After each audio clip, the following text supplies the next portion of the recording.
주님께서 여러분과 함께 또한 천주의 영과 함께 요한이 전한 거룩한 복음입니다. 주님 영광 받으소서. 그때 예수님께서 큰 소리로 말씀하셨다.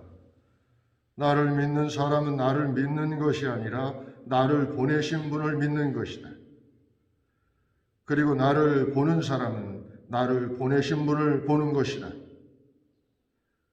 나는 빛으로서 이 세상에 왔다. 나를 믿는 사람은 누구나 어둠 속에 머무르지 않게 하려는 것이다.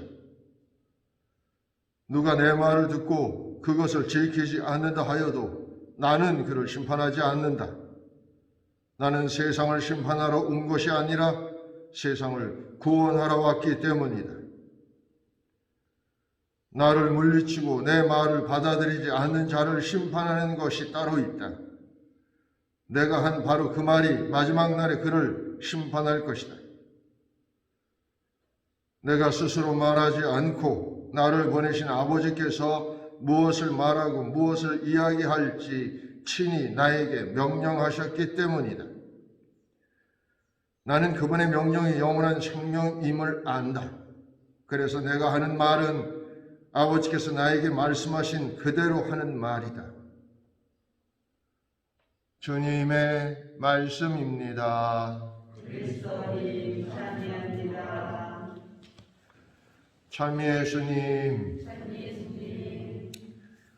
제가 젊어서 여기 이제 남자분들도 다 계시지만 이제 군대 가서 제일 좋은 게 휴가 오는 거잖아요. 휴가.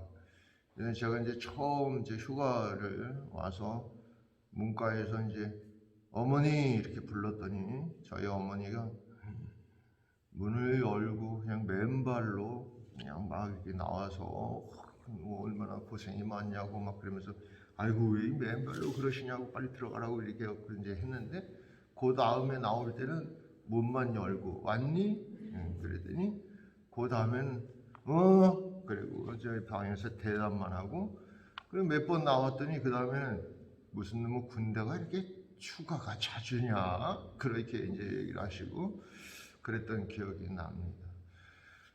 사실 너무 반가운 사람을 만나면 우리가 앞뒤 가리지 않고 막 달려가서 반가워하게 되는 것이죠. 발이 더러워지는 것 따위는 신경 쓰지 않는 겁니다.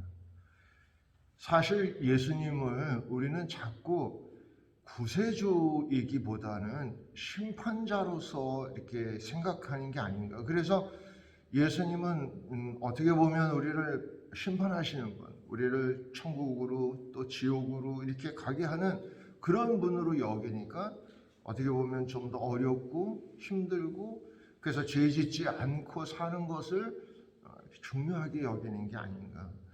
사실 발에 먼지 좀 묻으면 어떻습니까? 또 흙탕물에 좀 빠지면 어떻습니까? 중요한 것은 그분이 우리를 구원해 주실 분이라는 것을 믿고 그분을 너무너무 반갑게 가서 맞이하는 게 필요하지 않나 생각이 됩니다.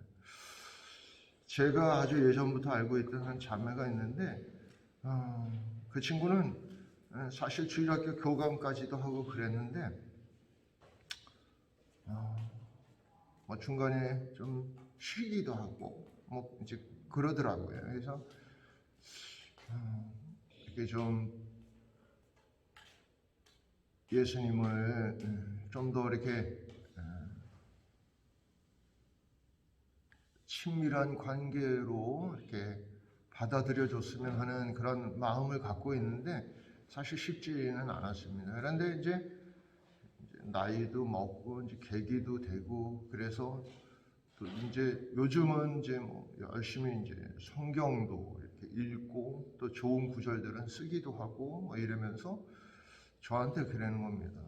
신부님 왜? 그랬더니 요즘은 엄청 설레요. 그래. 뭐가 이렇게 설레?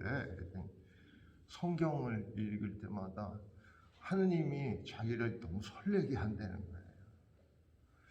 제가 그 얘기를 듣고 많이 감동하고 또 기쁘고 또 반성도 되고, 왜냐하면 나한테는 하느님이 정말 설레는 분인가, 하느님께서 나한테 말씀을 건네시는, 성경을 통해서 또는 여러 가지 방식을 통해서 말씀을 건네시는 것이 너무 이렇게 설레도록 기쁜가, 그런 반성을 하게 되었습니다. 사실 우리는 너무 지나치게 우리 가톨릭 교회는 이렇게 죄나 잘못이나 실수나 이런 것들에 집중하다가 오히려 하나님의 사랑을 충분히 못 느끼고 사는 것은 아닌지 하는 불안함도 듭니다. 실제로 예수님께서 우리에게 오신 것은 나는 이 세상을 심판하는 것이 아니라 세상을 구원하러 왔다고 하셨습니다. 그러니까 우리는 예수님의 말씀을 예수님처럼, 예수님이 아버지의 말씀을 따르는 것처럼 우리도 예수님의 말을 따름으로써 우리 모두도 구원되고 궁극적으로는 하나님과 합의를 이루는 그런 삶을 지향해야 할 터인데, 소극적인 그런 신앙생활을 하고 있는 것은 아닌지,